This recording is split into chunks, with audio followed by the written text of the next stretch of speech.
안녕하세요. 동서 닥터스 진행자 유영아입니다. 동서 닥터스는 어떤 대본도 없이 진행이 되어서 말이 반복되거나 중복되거나 버벅거리거나 듣기에 좀 매끄럽지 않은 진행이 자주 보일 거예요. 그래서 저희 컨셉이라고 할 건 없지만 굳이 말씀드리자면 자연스러운 대화 형식을 기본으로 하였고요. 선생님들의 기본적인 생각을 들어보는 시간이기 때문에 진행자이지만 또 환자 입장에서 또 구독자 입장에서 청취자 입장에서 그냥 내가 알고 싶었던 질문들을 진행자가 대신해서 질문을 한다 생각하시고 다소 매끄럽지 않은 진행이 반복되더라도 너그러이 이해해 주시고요. 선생님들이 또 말씀해 주시는 거에 대해서도 어떤 부분에는 맞고 진행자의 질문에 맞고 또 때로는 다른 영역의 대화를 하실 수가 있어요. 그런 거에 대해서 너그럽게 이해 부탁드립니다. 자, 그럼 두 번째 우리 저탄고지 케톤식이라고도 하죠. 지금 케톤식이 어떻게 생각하세요? 케톤식이는 네. 최고의 식단이에요. 네네. 우리가 이제 여러 가지 식단들이 많거든요. 암 네. 환자들이 하는 식단들도 많고, 네. 그런데 그 모든 것이 다 케톤을 만들어내기 위한 작용을 하는 거예요. 그럼 케톤이 뭘까요? 케톤은 지방이 녹으면서 만들어지는 세 가지 종류가 있거든요. 네. 세 가지 종류가 있는데, 특히 산소하고 이중 공유 결합을 하고 있는 것이 케톤이에요. 근데 그 중에 우리가 쓰고 있는 케톤은 한 개가 있고요. 나머지 두 개는 쓰레기 케톤이에요. 그래서 그 하나를 에너지로 만들어내서 쓸 수 있는 거, 그거를 우리가 이제 잘 쓸 수 있는 몸으로 이제 만드는 거고, 그걸 잘 만들어내도록 만드는 것이 케톤 식단이에요. 근데 케톤은 제일 첫 번째, 우리가 밖에서 들어오는 음식의 양이 적으면 적을수록 몸에서 만들어내는 그 생성률이 높거든요. 제일 좋은 그 식단은 금식이에요. 우리가 해독을 하고 싶다. 그러면 안 먹는 게 제일 좋거든요. 그러면 케톤이 무지막지하게 많이 생기게 된단 말이에요. 근데 금식을 오랫동안 할 수 있냐 이거예요. 그러면 내가 계속 평생을 해독을 하면서 건강하게 지내고 싶은데 평생을 금식할 수 없기 때문에 먹는 거예요. 그 다음 차선책을 이제 선택을 하게 되는 거죠. 채식은 채식대로 고기에서 얻을 수 있는 여러 가지 문제점들을 많이 손실하게 되거든요. 예를 들어서 곡류에서는 단백질 라이신이 좀 부족하고요. 콩류에서는 메티오닌이라는 아미노산이 좀 부족하게 돼요. 단백질을 섭취를 한다 했을 때. 그러니까 이 두 가지를 적절하게 잘 섭취를 할 수 있는 게 육류거든요. 그래서 육류를 반드시 또 먹어야 되고, 이 지방을 다 나누면 비슷하지만 보통 식물에서 나오는 지방이 사실 잘 없죠. 식물에는 아무리 짜도 기름이 잘 나오지 않는데 잘 짜려고 볶고 막 이렇게 하는 거잖아요. 참기름 이런 것들. 그런데 식물에서 나오는 것들은 되게 불포화 지방이에요. 우리 몸에 필요하긴 필요하지만 불포화 지방산은 산화가 잘 되기 때문에 활성산소로부터 공격을 많이 받게 돼요. 그래서 이거를 활성산소가 많이 생기는 사람들은 항상 세포막이 망가지는 게 불포화 지방이 만들어져 있는, 포함되어 있는 그 부분이 다 망가지는 거거든요. 튼튼한 건 포화 지방이에요. 우리는 또 동물이잖아요. 동물은 포화 지방이 훨씬 더 많거든요. 불포화 지방도 물론 있습니다. 아까 제가 얘기했던 것처럼 소고기에도 불포화 지방이 있어요. 오리에는 훨씬 더 많다고 하잖아요. 근데 오리는 불포화 지방만 돼 있냐? 절대 안 그렇다. 포화 지방이 많고 다른 것보다 좀 불포화 지방이 많다 이런 거죠. 단백질이 콩에는 많은데 그러면 콩이 다른 것보다 많다는 거지 콩이 100% 단백질이다 이렇게 오해하고 있는 사람도 많거든요. 그렇지 않다. 그럼 케톤식이 이게 지방 대사를 촉진하는 걸 말씀하시는 거죠? 그렇죠. 네. 그런 방법 중에 공복 시간을 오랫동안 유지를 할 수 있으면 케톤이 잘 만들어지거든요. 그러면 공복을 어떻게 오랫동안 유지를 하냐 말이에요. 한 번에 이만큼 먹고 삼시세끼 안 먹을 수도 있잖아요. 배가 하루 종일 불러가지고. 그럴 수도 있겠지만 적당량을 먹으면서 공복을 오랫동안 유지를 하려면 반드시 단백질하고 지방을 먹어야 되거든요. 근데 고기는 소화해내기가 너무 어렵단 말이에요. 단백질 구조 자체가 굉장히 복잡하기 때문에. 그러니까 지방을 먹고 공복 시간을 조금 더 늘릴 수가 있는 거예요. 그래서 점차적으로 전체적으로 먹는 양을 줄이게 되는 거죠. 서서히 줄이게 되면 내 몸이 자꾸 이제 케톤을 이용하는 몸으로 가게 되는 거예요. 박 선생님 케톤식이 잘 아셨어요? 전 저탄고지? 개인적으로는 네. 저탄고지에 대해서는 네. 뭐 여러 가지 이론도 있고 한데 네. 아마 방송이나 이런 특히 요즘 있어요. 유행하잖아요. 저탄고지가 네. 이걸 하라 하지 말라고 얘기하는 게 가장 방송 이슈로 좋은 것 같은데 이 속에 숨어 있는 여러 가지 뜻들을 간과한 채로 따르고 있는 것 같고요. 네. 저는 개인적으로는 저탄고지를 막 주장하고 있지는 않습니다. 네. 네. 특히나 우리나라 사람들의 입장에서 네. 탄수화물 비율이 너무 높은 상태에서 탄수화물을 아주 절제하지 않는 절제해야 되는데 네. 저탄고지를 제대로 하려면 네. 탄수화물을 절제하는 법이라든지 양을 제대로 모르는 상태에서 많은 사람들이 고지에만 굉장히 꽂혀 있어요. 그렇죠. 잘못된 거죠. 그러다 보니까 이게 어떻게 변형이 됐냐면 왜곡이 됐냐면 나는 이제부터 고기를 먹어도 된대라는 사람으로 이제 네. 사회 분위기가 바뀌어가는 거예요. 그러면서 고기를 많이 드시고 나서 너무 많이 저탄을 이제 고기 드시면서 까먹어 버리는 거죠. 네. 그러면서 탄수화물 또 먹고 있는 걸 많이 발견해요. 그래서 원래 숨어 있는 의미가 좀 전에 말씀하신 것처럼 네. 내 몸에 있는 케톤체를 어떻게 활용을 할 수 있는 몸으로 바뀌느냐 네. 그것에 대한 전략을 짜기 위해서 공복방을 늘리기 위해서 포만감을 주기 위해서 지방을 섭취하는 건데 네. 지방을 먹어도 된다는 이제 면죄부를 부여받은 것처럼 바뀌어가는 게 조금 문제라고 생각을 하고요. 네. 전체적인 식단에 있어서 저는 여기에서 사실 채식이 항상 중심이 돼야 된다고 생각하는 입장이에요. 네. 그래서 이것을 제가 어떻게 표현을 하냐면 저탄, 적절한 지방, 그리고 고채식이라고 표현을 드리는데 채식이 일단은 기본이 되고 난 다음에 지방을 어떤 식으로 적절하게 하느냐. 왜냐하면 지방이 지금까지 너무나 누명을 많이 쓰고 있었거든요. 네. 그래서 그 누명을 벗은 상태의 지방을, 그러니까 좋은 지방을 내가 어떻게 잘 섭취하느냐가 기본이 돼야 되고, 실질적으로 탄수화물을 너무 지나치게 많이 먹고 있기 때문에 네. 전 세계적으로도 많은 분석에서 네. 지금 탄수화물이 너무 지나치다라는 분석들은 다 나오고 있기 때문에 이런 탄수화물 조금 줄이는 노력은 필요하지 않을까 그렇게 생각을 합니다. 저탄고지는 지방을 늘려서 먹자기보다 저 1단계가 탄수화물을 줄이기라고 네. 잘 알고 있거든요. 그래서 탄수화물 어떻게 줄일 건가가 첫 번째 관점이고, 또 제가 어디서 듣기로는 저탄고지를 하자 그랬더니 다들 이제 탄수화물 줄이고 고기를 먹기 시작하고 하는데, 모든 사람한테 적용이 아니고 처음에 시기를 시작하고 나서 케톤 그걸 측정을 해서 그 반응이 일어나는 사람들은 계속해도 좋고, 그렇지 않은 사람들은 이걸 하면 안 된다 이런 얘기도 제가 들었어요. 선생님들 어떻게 생각하세요? 이거 진짜 어디서부터 어떻게 설명해야 될지 잘 모르겠는데 너무 네. 제일 첫 번째 네.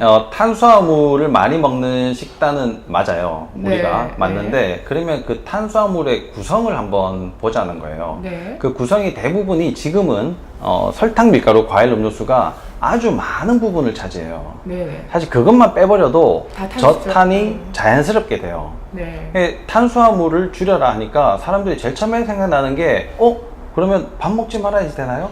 이걸 첫 번째 생각하지만 네. 실제 내 식단을 꼼꼼히 살펴보면 간식 먹는 것부터 시작해서 친구 네. 만나서 수다 떨면서 먹는 거, 내가 심심할 때 먹는 거, 네. TV 보면서 먹는 거, 그냥 맛있어서 먹는 거, 내가 네. 자주 먹는 거, 이런 것들이 다 설탕, 밀가루, 과일, 음료수거든요. 어르신들 중에는 과일이 탄수화물인지 몰랐어요? 아는 분도 꽤 계시거든요. 그렇죠. 네. 과일을 좀 이렇게 직접적으로 표현하자면요. 네. 과일은, 특히나 우리나라 과일은요, 네. 가공식품이에요.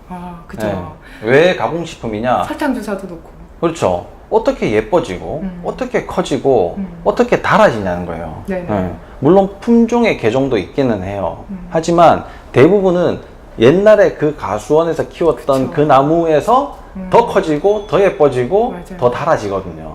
그리고 많은 농약을 사용하죠. 저희 그렇죠. 집도 통조림에만 안 들어갔지. 키워보니까 알겠더라고요. 네, 통조림에만 안 들어갔지. 그건 네. 완전히 가공식품이고요. 네. 여기 오시는 과수원 하시는 분들이 있어요. 또 네. 여름에 수박 농사 하시는 그 밭을 네. 전체적으로 네. 이게 다 파시는 분들 있잖아요. 네, 네. 봄에 계약을 해가지고 네. 수박 농사 이제 파는 네. 분들이 있는데, 그분들은 자기네 밭에 난 과일, 자기네 밭에 난 수박 뭐 이런 거 안 먹는데요. 네. 그러니까 황당한 일 아니에요. 그게 우리나라에서만 유독 더 심한 것 같아요. 저희도 자급자족으로 저희 먹을 거 기르잖아요. 수박도 하고, 그러니까 한 그루씩만 있는 거예요. 근데 수박이 그렇게 달지 않고 야채 맛이에요, 정말. 야채, 수박하고 참외가 진짜 달잖아요, 사서 먹는 거는. 근데 키워서 먹는 거는 그 수박하고 참외를 야채로 분류가 야채로 되어 있는 거 아세요? 과일 아니에요. 진짜 야채 맛이 나요. 적당한 건강한 단맛. 채소랑 과일은 그 분류하는 기준이 참 애매하죠. 맞습니다. 맞아요. 그래서 그 말씀 절대적인 공감이 되네요. 그래서 과일은 탄수화물입니다. 그래서 설탕, 과일, 음료수, 아까 네. 밀가루는 네. 끊는 게 좋다. 네. 저는 뭐 과일까지 너무 심하게 뭐 끊는 것은 간혹 네. 그러니까 네. 과일을 또 이런 반응들을 하시거든요. 네. 과일을 조심해야 되는 제일 첫 번째, 네. 한 끼 대용으로 하시면 안 돼요. 절대로. 그거는 반드시 피해야 되고요. 네. 내가 체중을 빼기 위해서 나는 아침에 과일 주스 마시고 가요. 꽤 많죠, 그런 분들. 이거는 조금 이따 저 돼지 될 거예요. 이렇게 얘기하는 거랑 똑같다. 이렇게 보시면 되고, 배가 너무 부를 때, 네. 배가 너무 고플 때 네. 과일 드시면 안 돼요. 그러니까 그것만 일단 잘 조심을 하시면 과일을 드시는 게 뭐 그렇게 제한하실 필요는 근데 없는데. 왜요? 왜요? 그러니까 너무 단당류로 단당류로 네, 당을 인슐린도 높이기도 하고 네. 과당은 포도당하고 대사되는 과정 자체가 틀려요. 포도당은 간으로도 가지만 근육으로도 먼저 가서 쓰여지거든요. 그래서 네. 남는 게 지방으로 가요. 네. 근데 과당은 간으로 일단 갔다가 바로 지방으로 가거든요. 그러니까 내가 배가 막 불러가지고 그럴 때 네. 과일을 하나 더 먹는 것 자체가 안 그래도 남는 포도당이 많이 있을 수 있잖아요. 네. 거기에다 과당을 더 집어넣는 거예요. 자, 너 이거 과일 먹어야지 소화돼. 밥시간 먹고 배불러 죽겠는데 네. 또 과일 한 그릇 가져오잖아요. 우리 후식으로 많이 먹죠. 그렇죠. 가장 안 근데 좋은 게 식사한 그쵸. 뒤에 과일 먹는 거예요. 네, 맞아요. 그럼 뭐 그렇게 되면 시간을 바꿔라 뭐 이런 예, 것도 있잖아요. 거꾸로 그죠? 식사법도 네, 있고요. 네, 네. 맞아요. 그러니까 과일을 먹는 게 죄의식을 가질 건 아니지만 아니지만. 먹는 방법 자체가 근데 어떻게 야, 근데 먹으면 많이 제일 먹으면 안 돼요. 좋아요? 일단 많이 먹으면 안 된다니까. 그치, 뭐든 많이 먹으면 안 된다 전제하에. 네. 근데 그럼 과일을 어떻게 먹는 게 제일 건강하게 먹는 거예요? 껍질째. 껍질째 먹는 껍질을 거죠. 먹고 적당량 그리고 먹고 언제? 이게 이걸 들으시는 분들이 어떤 분들일지에 따라서 좀 다른데요. 네네. 저는 환자분들의 식단과 정상인들, 그러니까 건강한 분들, 환자분들 중에서도 면역계 이상이나 암 환자분들이랑 네. 건강한 분들이랑, 물론 이분들도 이렇게 가지 않기 위해서 식단 조절을 해야 되겠지만 그 중간에 있는 분들이랑 조금 나눠서 설명을 해요. 네. 특히 장이 안 좋은 분들은 저는 과일을 거의 못 먹게 합니다. 설사를 하거나 네. 조금 변이 많이 묽거나 이런 분들은 과일만 끊게 해도, 과일 좋아하시는 분들의 경우에 과일만 끊게 해도 변 상태가 정상으로 돌아오는 경우가 많아요.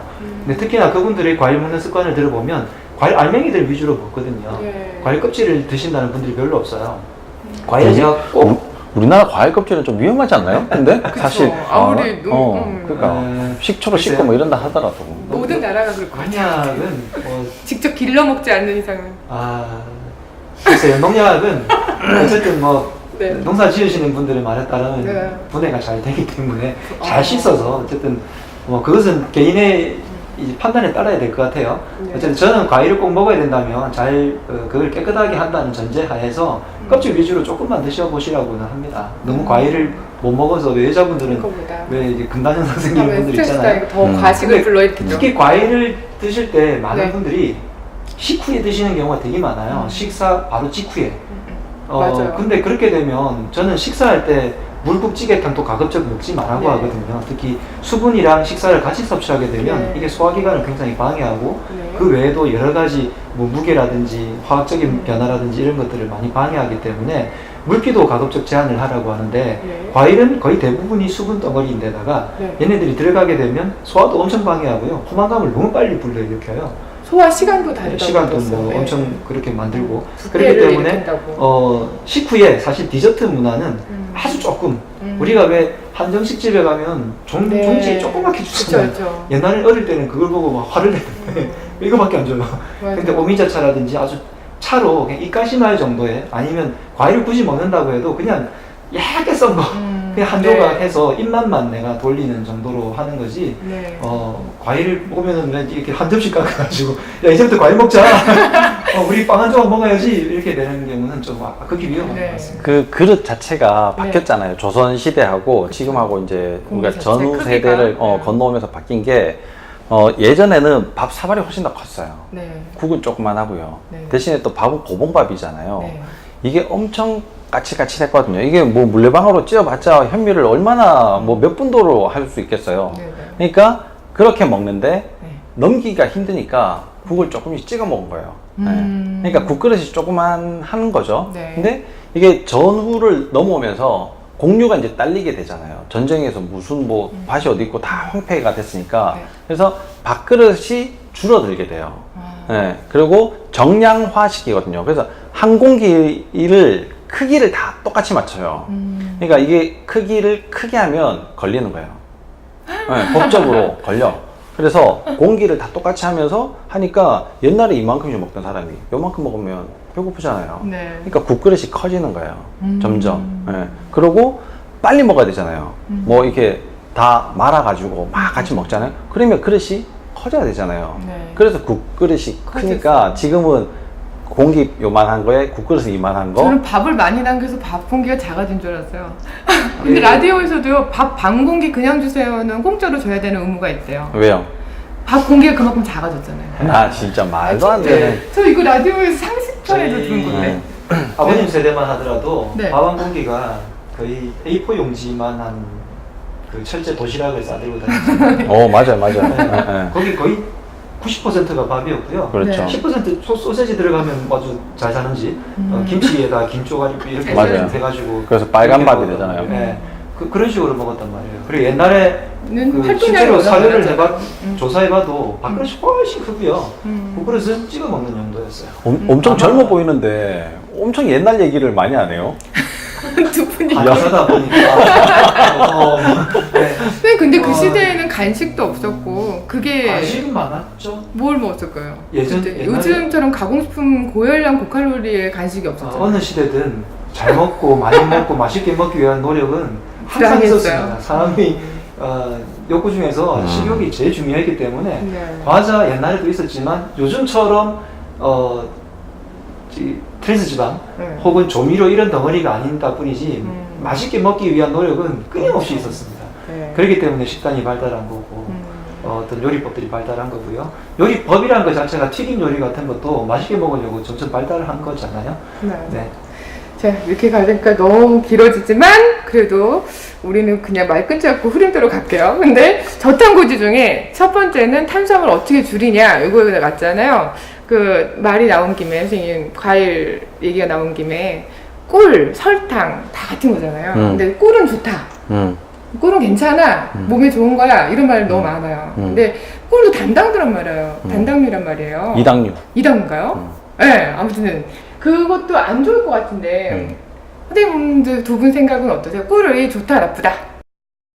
동서 닥터스는 네이버 카페 기능의학 플러스에서 주최하는 것입니다. 네이버 카페 기능의학 플러스에 오셔서 선생님들께 질문을 직접 하셔도 좋고요. 댓글로 유튜브 댓글로 질문을 하셔도 좋고요. 또 나의 신분을 노출하고 싶지 않다 그러면 저에게 네이버 카페에 오셔서 쪽지로 질문을 해주시면 질의 응답 시간을 따로 가져서 유튜브 영상을 찍어서 알려드리는 시간을 또 마련하고 있어요. 이 기능을 잘 활용하셔서 나의 아픈 부분을 한의와 또 일반 병원에서 어떻게 다루는지 잘 알아나갈 수 있는 방안으로도 쓰시면 참 좋을 것 같습니다. 그러면 저희는 더 좋은 의학 정보 가지고 또 다음 시간에 만날게요. 감사합니다.